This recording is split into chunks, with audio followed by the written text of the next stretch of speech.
Hello મિત્રો, કેમ છો? એક મિત્રએ પૂછ્યું છે કે લેપટોપ કોમ્પ્યુટર ઓન ઓફ કરવા માટે જે બટનનો ઉપયોગ થાય છે તે બટન પર જે ડિઝાઇન હોય છે એના પાછળનું લોજિક શું છે.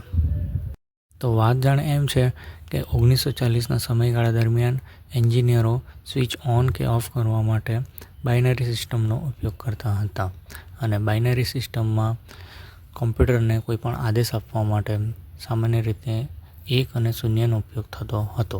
તો એના પાછળનું લોજિક કંઈક આ રીતે છે, જેમાં 1 બરાબર સ્વિચ ઓન અને 0 બરાબર સ્વિચ ઓફ, અને આમ આગળ જતાં આ લોજિકને એક સાઇન તરીકે લેવામાં આવે છે, જેમ કે સર્કલ બરાબર 0 અને વર્ટિકલ લાઇન બરાબર 1.